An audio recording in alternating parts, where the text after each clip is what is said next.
That's happening in the United States of America. Masked men jumping out of unmarked cars, people disappearing, no due process, no oversight, zero accountability, happening in the United States of America today. People ask, well, is authoritarianism, you're being hyperbolic? Bull, we're being hyperbolic. If you're a black and brown community, it's here in this country. And so I'm deeply proud that I had the privilege of signing the nation's first bill to address the issue of masking, also to require you have simple identification, to your point. I mean, if some guy jumped out of an unmarked car in a van with a mask on, tried to grab me, I mean, by definition, you're going to push back. And so these are not just authoritarian tendencies, these are authoritarian actions by an authoritarian government. How is it that a party can lose an election based largely on the fact that Americans said we are tired of this invasion that is happening in America, with 10,000 people pouring over a day, 10 million people in the United States, that they assured us that they needed a comprehensive bill that would pass Congress to do anything about it. Then President Trump comes in, border crossings fall to near zero because of the incentives being applied rather than disincentives, and they're crying over people that are here in the United States illegally, especially those committing crimes. They call Abrego Garcia the Maryland man. Involving the Maryland father. The Maryland father's case is in court. And happening now, a hearing for a Maryland man. Details about a Maryland man. Tonight, the Maryland man. The Maryland man. Maryland father with protected legal status. A Maryland father with protected status. A Maryland father with protected legal status. A Maryland father with protected legal status. Over and over again in a psyop to get people to believe that the federal government is exporting a U.S. citizen rather than an MS-13 gangbanger from El Salvador who's committed crimes within the United States, including beating his wife. And here you have Gavin Newsom demonizing ICE the same way that they demonized law enforcement in 2020. Why? Because they want their way politically. They don't care about the individual people that are out there serving American interests by putting people into custody that are criminals. And all of these people are criminals that crossed over the border illegally. They did commit a crime. And yet we are primarily focusing on those with criminal records. But like Abrego Garcia, they're going to turn these people into angels and victims of the state, and they're there protecting them. Sure, Gavin Newsom in California said, you've got to wear a mask. If you don't wear a mask publicly, then you are out of control and a citizen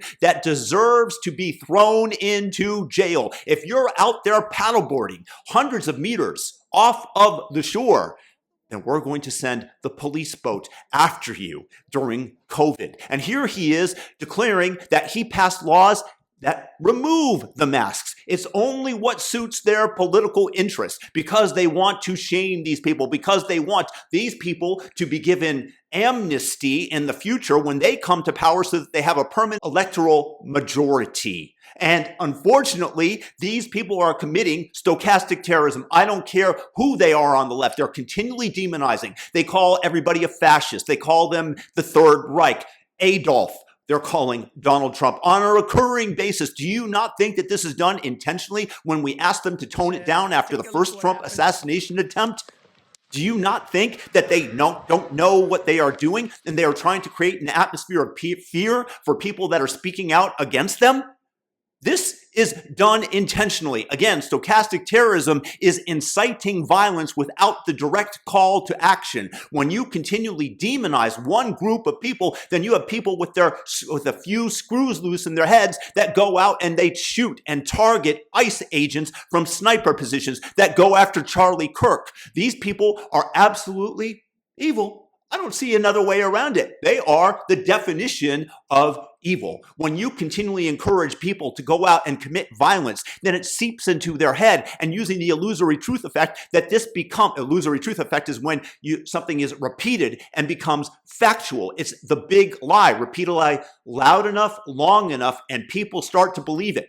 Joseph Goebbels, the head Third Reich propagandist, perfected this in the lead up and during World War II. And of course, the Democrats are taking care of this principle to their utmost ability. They are once again, J.B. Pritzker, Gavin Newsom, they are demonizing their opponents. They are telling you to go out and, just as happened, somebody in a sniper nest targeted the ICE facility in Texas. This is not the first attack upon ICE. These are the domestic terrorists, and anybody who tells you it's not coming from the left-hand side of the aisle, my goodness, you want to count whether or not David DePape, I think is the name of the guy in San Francisco, the guy that hit Pelosi's husband over the head with a hammer, despicable act, whether or not this illegal from Canada, who is a hemp jewelry making homeless vagrant, is right or the left-hand side of the aisle. I don't really associate that many people on the right-hand side of the aisle that perform these activities that are also nudists, do you? But nevertheless, all you have to look is during the summer of 2020, the Democrats wanted people to rise up. They wanted a color revolution against Donald Trump in the cities as they burned down in the name of St. George Floyd. You know, the guy that held a gun to the pregnant woman's belly during a home invasion when his homies were out there burglarizing the home that's been to jail many times? And Ilhan Omar dares to say that Charlie Kirk dishonored George Floyd's memory.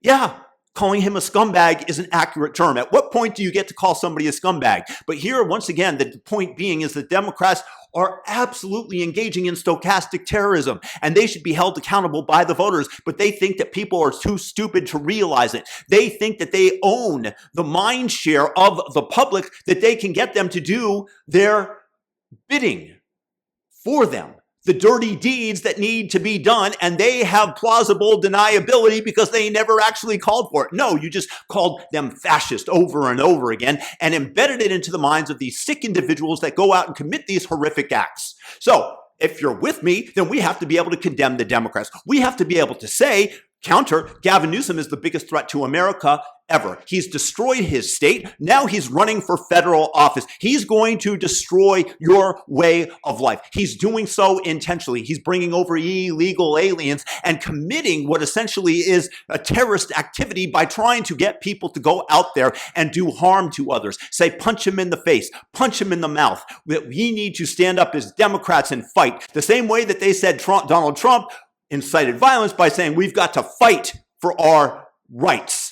So I don't know how we survive as a nation when one side believes that they can get away with demonizing the other side. And the moment that you actually call a career criminal a scumbag, then people like Ilhan Omar say that you dishonored him and that you deserve to die, which is essentially what she said. What goes around comes around. Well, Gavin Newsom, maybe it'll come around to you. And if it does, then we have civil war, which is what we should be trying to avoid. But when y'all don't win at the polls, then you take it out upon the victor in a different manner in order to get your way. You're like babies crying over the bottle being taken away from them by the electorate, crying over free speech while you silenced people intentionally during COVID about the election. Anything that went contrary to the narrative, you had social medias silence these people, ban them, shadow ban them. And you're crying over Jimmy Kimmel, who told an active lie. You people are the biggest hypocrites on the planet, and it's why I left the Democrat Party.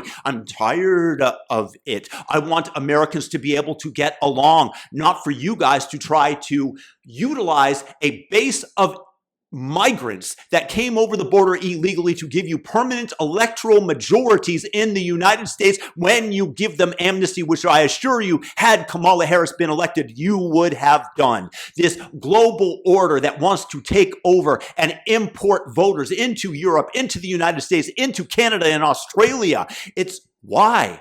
Why is the question. And I don't have the right answer to that. I will research it. But in the meantime, just remember that the Democrats are committing acts of stochastic terrorism on a daily basis, and it is building up, and it has the precipitate of violence that pours over, that affects real people in the real world. Let me know your thoughts in the comments section. Subscribe and thumb up the video. Peace out.